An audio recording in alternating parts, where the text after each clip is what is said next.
Hello dear TYBSc microbiology students, welcome to the another video lecture of your immunology second. So as you all know, we have started with the chapter fifth of your syllabus, which is public health immunology, and we have completed the major part of this chapter, that was vaccines. Okay, what are vaccines and their types? So now we will move ahead towards the next point, which is the last point of this short chapter, known as the immunization schedules and the principles of vaccination. Okay, we are going to study these few points which are remain in this chapter.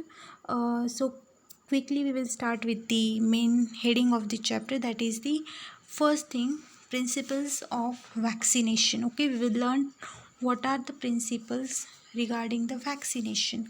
Now, as you all remember, I hope you remember, so the point we studied was the vaccines. We learned that the vaccines means what?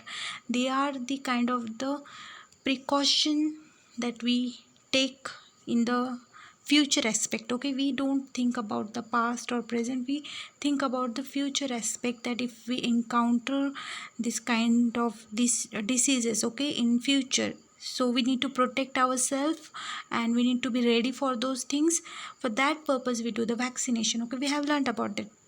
We already have seen that they are nothing but the antigens themselves, those antigens which we take inside our body. Now they are not the real antigens, they may be attenuated, they may be some kind of the pre-treated antigens. That's why they don't damage our immune system. Okay, they just make a photocopy. Okay, they just give a photocopy to our immune system, as in कि as such antigens if it encounters in the future, be ready for that. Okay, तो एक कल्पना देते हैं हमारी body को कि अगर future में ऐसा कोई एंटीजन आपके पास आए तो आपको ऐसे ऐसी इम्यून सिस्टम एक्टिवेट कर देनी है, ऐसा ऐसा मैकेनिज्म करना है, जिससे क्या होगा, आपकी बॉडी प्रोटेक्टेड रहेगी. यही एक मेन एम होता है ऑफ द वैक्सीनेशन. नाउ की हुई बात वैक्सीनेशन की, तो वैक्सीनेशन का एक मेन मुद्दा यही होता है कि वैक्सीनेशन हमें करना क्यों. हाँ, ये प्रोटेक्शन की बात तो है, लेकिन in the whole point is that कि हमें उस डिसीज़ को पूरी तरह से हमारे कंट्री में से, हमारे वर्ल्ड में से पूरी तरह से इरेडिकेट करना है. ठीक है, उसको पूरी तरह से ख़त्म कर देना, यही मेन टारगेट होता है वैक्सीनेशन का. नाउ अब ये कुछ हद तक हमने पोलियो के लिए किया है, ठीक है, not completely but at some extents we are very close to the eradication of polio. और स्मॉल पॉक्स एक ऐसा डिसीज़ है जिसका हमने कम्प्लीटली इरेडिकेशन कर दिया है. ओके, सो ऐसे ही हम धीरे धीरे सारे डिसीज़ेस का हम एटलीस्ट ट्राई कर सकते हैं कि इरेडिकेशन करें. तो यही एक main we can say purpose होता है behind the vaccination. Now when we talk about the principle of vaccination, तो वैक्सीनेशन से हर्ड इम्यूनिटी देना. हर्ड मतलब क्या, एक झुंड होता है, ठीक है, उसको इम्यूनाइज करना है हमें. अब क्या होता है कि हमारा सो एंड सो पॉपुलेशन है, ठीक है, एक स्टेट का, तो हमने बस उसमें से आधे % भी अगर इंडिविजुअल्स को वैक्सीनेट किया तो उससे हमारा पूरा जो स्टेट है वो कहीं ना कहीं इनडायरेक्टली प्रोटेक्टेड हो सकता है. मतलब सबको वैक्सीनेशन लेने की ज़रूरत नहीं है. अगर 50% लोगों ने लिया है तो 50% अपने आप प्रोटेक्ट हो जाएंगे इन द इनडायरेक्ट वे. क्यों? क्योंकि फिर it is a different kind of mechanism. उससे क्या होता है कि डिस्टेंस बढ़ जाता है, ठीक है, डिसीज़ का.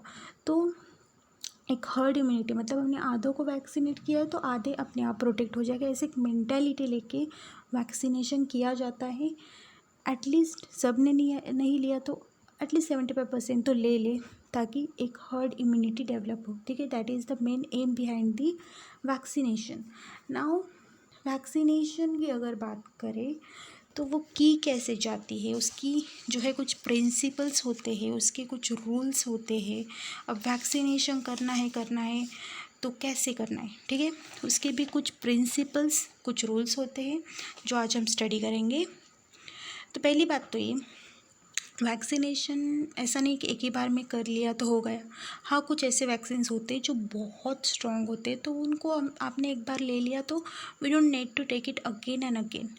But there are some vaccines जो, अब जैसे हमारी दवाइयाँ है, हमारी कॉस्मेटिक्स है, जैसे कि एक्सपायरी डेट होता है उनका, वैसे ही वैक्सीन्स का होता है, ठीक है। एक टाइम तक हम लोग उनको टिका के रख सकते हैं, उसके बाद आपको उनको रिलाइव करना पड़ेगा, नया पैकेट लाना पड़ेगा। वैसे ही हमें नया वैक्सीन लेना पड़ेगा, एक बूस्टर डोज लेना पड़ेगा, ठीक है। बूस्टर डोज से क्या होता है कि हमारी इम्यून सिस्टम फिर से एक्टिवेट हो जाती है उस डिसीज़ के लिए, या फिर होता क्या है कि वो जो वैक्सीन है विद द टाइम वो sometimes it may be get weakened, okay. तो वो स्ट्रॉन्ग बनाने के लिए और ज़्यादा, तो हम फिर से एक बार फिर से वैक्सीनेट कर लेंगे, बूस्टर डोज ले लेंगे, ठीक है। तो ये एक मेन एम होता है of the vaccination. Now vaccination जो होती है तो वो एक तो आप एक ही बार लेते हो, ठीक है। अगर वैक्सीन स्ट्रॉन्ग है तो we don't need to take it again and again, like for example for the BCG bacillus, okay, bacillus Calmette Guerin, ये जो वैक्सीन है जो हम TB के लिए लेते हैं BCG वैक्सीन, वो एक ही बार लेते हैं आप लाइफ में। तो that is a one dose vaccine, small pox vaccine even, and yellow fever vaccine. कोई वैक्सीन ऐसा है जो हम बार बार लेते हैं, तो for example polio, DPT, hepatitis B vaccine, ठीक है। कोई वैक्सीन ऐसा है जिसको आपको बूस्टर डोज देना पड़ता है, ठीक है। मतलब एक बार दिया लेकिन उससे कुछ होने नहीं वाला, तो हमें एक और बार लेना है, ठीक है। तो then we need to take a booster dose. तो ऐसी वैक्सीन से फिर DT MMR, ओके, मतलब diphtheria and the mumps, measles and the rubella. Now vaccines का भी एक, जैसे हमारे चीज़ों का कुछ एक्सपायरी डेट होता है, मतलब इतने इतने टाइम तक ही वो असर करेंगे, उसके बाद नहीं करेंगे। तो कोलेरा वैक्सीन ऐसा है जो कुछ मंथ्स तक it can show it's effectiveness, okay. Tab vaccine ऐसा है जो 2 साल तक आपको इफेक्टिवनेस दिखा सकता है। DPT वैक्सीन ऐसा है जो आपको 3 to 5 years तक इफेक्टिवनेस दिखा सकता है। BCG vaccine is there which can show the effectiveness about for 5 to more years। Then yellow fever vaccine is there जो आपको 10 साल तक इफेक्टिवनेस दिखा सकता है। देन एक कोई वैक्सीन ऐसे जो सॉलिडली इम्यूनिटी आपको देते हैं, for example measles, mumps and rubella vaccine, okay. Now level of effectiveness, that means कि कितनी % गारंटी है इस वैक्सीन की। तो absolutely protective vaccine, like 100% guarantee वाला vaccine is yellow fever vaccine, okay. Then okayish protective, मतलब near to absolute protection, that is 99% for the small pox, measles and mumps, rubella vaccine as well as diphtheria and tetanus vaccine, okay. Highly protective मतलब कुछ हद तक है, about 80 to 95%, very close, तो वो है polio, BCG, hepatitis B, pertussis, okay. Moderately protective मतलब ठीक है, ठीक ठाक है, ठीक है, for about 40 to 60%, that is TAB vaccine, cholera and the influenza vaccine, okay. Now इसके अलावा वैक्सीन लेना कैसे है, मतलब इसके भी कुछ रूल्स एंड रेगुलेशन, की वैक्सीन बस लेना है, कैसे भी लो, कैसे भी खाओ, कैसे भी पियो, ऐसा नहीं होता। वैक्सीन्स के कुछ रूल्स एंड रेगुलेशंस होते हैं, before taking it we need to understand that, okay. तो जो फॉलो किए जाते हैं by the different health clinical places, okay, या फिर हॉस्पिटल जहाँ पे ये लोग वैक्सीनेट करते हैं, जहाँ पे वैक्सीनेशन किया जाता है, वहाँ पे कुछ रूल्स एंड रेगुलेशन फॉलो किए जाते हैं, ठीक है। तो प्रिंसिपल्स होते हैं कुछ, लाइक कोई भी वैक्सीन, ठीक है, किसी भी टाइम दिया जा सकता है, बट फॉर एग्ज़ाम्पल कोई वैक्सीन, सपोज 2-3 वैक्सीन आपको एक साथ देने हैं, एक ही दिन देने हैं, तो आप दे सकते हैं, लेकिन डिफरेंट साइड से, मतलब कोई ओरली दिया है तो दूसरा इंट्रावेनसली, कोई सबक्यूटानसली, ठीक है। तो ऐसे डिफरेंट साइड से आप लोग जो है 2-3 वैक्सीन एक साथ दे सकते हो। देन लाइव वैक्सीन जो होते हैं, ओके, लाइव अल्टरनेटेड वैक्सीन, उनको आपको अगर देने हैं, सपोज 3 वैक्सीन देने हैं और तीनों को तीनों लाइव वैक्सीन से, तो आपको ध्यान रखना है कि आपने उनको थोड़े से गैप के बाद देना है, अराउंड 4 weeks, ठीक है। देन कुछ वैक्सीन्स है, ठीक है, इनएक्टिवेटेड वैक्सीन्स, तो वो आप दे सकते हो रिस्पेक्टिव आप कर्व दिया है आप दूसरा वैक्सीन दे सकते हो, ठीक है। उनका इतना नहीं है कि आपको इतना गैप रखना है, उतना गैप रखना है, इतना स्ट्रिक्ट रेगुलेशन नहीं है फॉर द अटेन्यूएटेड वैक्सीन्स और किल्ड वैक्सीन्स, ठीक है। Now the next thing is that there are minimum acceptable intervals between doses of the same vaccine, ठीक है। मतलब जो वैक्सीन, सपोज पोलियो के लिए वैक्सीन है, उस वैक्सीन को अगर 3 बार लेना है तो उसको स्केड्यूल के अनुसार लेना है, ठीक है। मतलब जितना गैप दिया है वहाँ पे उतने ही गैप में वो वैक्सीन लेना है। पोलियो का वैक्सीन सपोज 2 महीने में लेना है आपको, तो उतना गैप आपको रखना ही पड़ेगा, आप उससे छेड़छाड़ी नहीं कर सकते, ठीक है। इसके बाद उस वैक्सीन देने की भी एक एज लिमिट होती है कि इस एज के बाद आप वो नहीं दे सकते या इस एज के पहले आप नहीं दे सकते, ये रूल्स पे आपको फॉलो करने पड़ेंगे, ठीक है। Then multi dose vaccine series should not be restarted. मतलब अगर कहीं बार आपका हो सकता है कि आपका वैक्सीन शेड्यूल मिस हो जाए, बीच में इंटरप्ट हो जाए, मिस हो जाए कोई वैक्सीन, तो आपको जो है वो सीरीज़ रीस्टार्ट करने की ज़रूरत है, या फिर आप जो है वो स्केड्यूल कंटिन्यू नहीं कर सकते, ठीक है। या फिर अगर डिपेंडेंट है वैक्सीन अगर ज़्यादा नहीं हुए तो you can restart also. Now अगर सिमिलर वैक्सीन है, दूसरे कंपनी के हैं, तो उस स्केड्यूल में या फिर उस पूरे सीरीज़ में यू कैन टेक दैट, मतलब डिफरेंट कंपनीज़ के तो भी चलेगा, ठीक है। देन एक इम्पॉर्टेंट चीज़ इज़ दैट कि there is no harm in vaccinating an individual who already had a disease. मतलब अगर सपोज आपको कोरोना हुआ है तो आपने वैक्सीनेशन नहीं लेने की ज़रूरत, ऐसा नहीं है। You can take vaccine even though आपने उस डिसीज़ को हर्डल डिसीज़ को डिफीट किया है, no matter what you can take the vaccine, okay. तो ये कुछ प्रिंसिपल्स होते हैं जो आपको ध्यान रखने पड़ते हैं ड्यूरिंग द वैक्सीनेशंस। नाउ इसके बाद जो आपको इम्पोर्टेंट पॉइंट स्टडी करना है वो है immunization schedules that are perform in the different developed and developing countries. तो मैं आपको यहाँ पे एक डेवलप कंट्री का इम्यूनाइजेशन स्केड्यूल और कुछ डेवलपिंग कंट्री का इम्यूनाइजेशन स्केड्यूल्स बताऊँगी, ठीक है। तो पहली जो चीज़ है इम्यूनाइजेशन स्केड्यूल्स के बारे में, तो इट डिपेंड्स कि वो स्केड्यूल किस कंट्री का है, ठीक है। वहाँ की पॉपुलेशन कितनी है, वहाँ पे डेवलपिंग कंट्री या डेवलप्ड कंट्री है, ये भी मैटर करता है, ठीक है।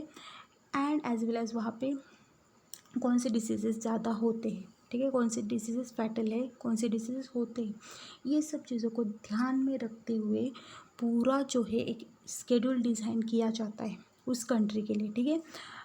ऐसा नहीं कि इंडिया में जो फॉलो हो रहा है वो हर जगह फॉलो होगा, दूसरे कंट्रीज़ में दूसरा उनका अकॉर्डिंगली स्केड्यूल होता है।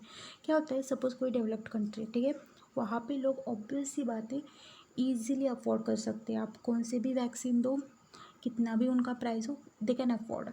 कोई अगर developing country, not all people can afford that vaccine, high price की वैक्सीन हो तो सब नहीं ले पाएंगे। तो ये प्रॉब्लम हो जाता है with the develop and developing country, तो उसके अकॉर्डिंगली आपको डिज़ाइन करना पड़ेगा। प्लस वो एरिया कौन सा है, वहाँ पे डिसीज़ेस अलग होंगी, वहाँ पे लोग अलग है, वहाँ पे एनवायरनमेंट अलग है, क्लाइमेटिक कंडीशंस अलग है, तो इसकी वजह से वहाँ पे जो है जो डिसीज़ेस होंगी लोगों को वो भी अलग होगी। कुछ डिसीज़ेस सपोज डेवलपिंग में फैटल है, वो डेवलप में नहीं होंगे, वहाँ पे तो वो डिसीज़ होगा भी नहीं, ठीक है। तो ऐसी चीज़ों को भी ध्यान में रखना है आपको। जब एक मतलब WHO वर्ल्ड हेल्थ ऑर्गेनाइजेशन जब एक स्केड्यूल डिज़ाइन करता है वो यही सब चीज़ों को ध्यान में रख के करता है, ठीक है। तीसरी चीज़ ये कि जो डिसीज़ेस है, ठीक है, अब सपोज़ 27 डिसीज़ेस है उस कंट्री में, ठीक है, जो होती है बहुत बार और फैटल भी है, तो ऐसा कुछ करो कि आप 2-3 वैक्सीन एक साथ दे सको, ठीक है, एक ही इंजेक्शन में दे सको। जिससे क्या होगा कि 27 डिसीज़ है तो 27 बार हमें इंजेक्शन लेने की या डोज लेने की ज़रूरत ना पड़े, तो मैक्स टू मैक्स 13 टाइम्स में वो हो जाए या फिर 10 टाइम्स में हो जाए, ऐसा कुछ डिज़ाइनिंग किया जा सकता है कि नहीं, ये भी इम्यूनाइजेशन स्केड्यूल में जो है ध्यान में रखा जाता है, ठीक है। तो ये कुछ चीज़ें होती है जो एक इम्यूनाइजेशन स्केड्यूल जब कंस्ट्रक्ट किया जाता है तो ये सब चीज़ें ध्यान में रखा जाता है। अब वो कंट्री के अकॉर्डिंगली डिज़ाइन किया जाता है, वो अलग चीज़ है, ठीक है। तो यहाँ पे आज हम देखेंगे कि कोई डेवलपिंग कंट्री है तो उसमें कैसे इम्यूनाइजेशन स्केड्यूल डिज़ाइन किया जाता है, कोई डेवलप्ड कंट्री तो वहाँ पे कैसे इम्यूनाइजेशन स्केड्यूल है, ठीक है। तो 1-2 कंट्री का हम देखेंगे। तो इंडिया का सबसे पहले देखते हैं। तो first vaccine here is BCG। ठीक है, BCG का वैक्सीन एट बर्थ दिया जाता है, मैक्स टू मैक्स 1 साल तक हम ले सकते हैं इस वैक्सीन को। देन इंट्राडर्मली हम उसको लेंगे। हेपेटाइटिस बी का at birth within 24 hours आपको ये वैक्सीन देनी है, and intramuscularly. Then polio vaccine oral that is given at birth, and yes 15 days के अंदर आपको देनी है फर्स्ट पोलियो वैक्सीन। दूसरी, तीसरी एंड जो 3 बाद में दी जाती वो 6 वीक्स, 10 वीक्स, 14 वीक्स, तीनों में से कोई भी एज का चाइल्ड हो उसको दिया जाता है अप टू 5 ईयर्स के पहले। ठीक है, that is in the oral, through the oral route. ठीक है, then diphtheria, tetanus, pertussis, hepatitis B का जो वैक्सीन है वो आपको 6 वीक्स, 10 वीक्स या फिर 14 वीक्स के बच्चे को देना है। वो बच्चा 1 साल के अंदर ये वैक्सीन लेना चाहिए उस बच्चे ने। It should be given intramuscularly. Okay, now second one is the inactivated polio vaccine, जो 6 से 14 वीक वाला बच्चे में या फिर 1 साल के नीचे के बच्चे ने लेने चाहिए, that is through the intradermal. ठीक है, rotavirus at 6 weeks, 10 weeks and the 14 weeks, 1 year of age. ठीक है, ओरली दिया जाता है ये vaccine. Then pneumococcal conjugate vaccine PCV, जो एक 6 वीक, 14 वीक के बाद दिया जाता है अप टू 1 ईयर। ठीक है, that is also given intramuscularly. Measles rubella vaccine 9 months complete होने के बाद दिया जाता है, या फिर 12 मंथ्स अप टू 5 ईयर्स के अंदर देना चाहिए सबक्यूटेनियसली। जापानीज़ एन्सेफेलाइटिस वैक्सीन, वो भी 6 मंथ, 12 मंथ्स होने के बाद बच्चे को देना चाहिए, 15 साल के पहले। ठीक है, सबक्यूटेनियसली। ऐसे ही दूसरा कंट्री यहाँ पे है अफ़गानिस्तान। वहाँ पे कैसा परफॉर्म किया जाता है, एक अंडर डेवलप कंट्री है भी। तो वहाँ पे पहला वैक्सीन है BCG, जो मैंने आपको बताया TB के लिए दिया जाता है। ठीक है, by birth and yes entire country को दिया जाता है। DTP vaccine it is given 6, 10 या 14 वीक्स के बाद।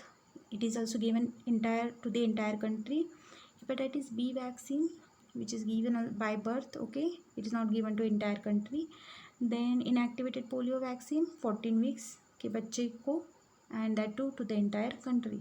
measles vaccine 9 to 18 months के बाद दिया जाता है, and oral polio vaccine is given after 6, 10, 14 weeks और 9 months तक दिया जा सकता है. pneumococcal conjugate vaccine is given after 6, 10, 14 weeks. okay, TT vaccine it is given ज़्यादा से ज़्यादा 1 साल के पहले दे देना चाहिए in the entire country. Brazil अगर हम देखें ब्राज़ील का, तो मैं 1-2 चीज़ों को आपको बता देती हूँ. BCG जो है जो TB का वैक्सीन है बाय बर्थ देना चाहिए in the entire country. Cholera vaccine also 18 साल के पहले by in the entire country दिया जाता है. ठीक है, DT वैक्सीन जो है, जो टिटेनस डिप्थेरिया वैक्सीन 2, 4 और 6 मंथ्स के बच्चों को दिया जाता है. Then DPT vaccine along with the hepatitis B and polio at any stage. Okay, then DTP vaccine again 15 months to 4 years के बच्चों को दिया जाता है. ठीक है, 4 ईयर्स तक दिया जाता है vaccine, and yes entire country को.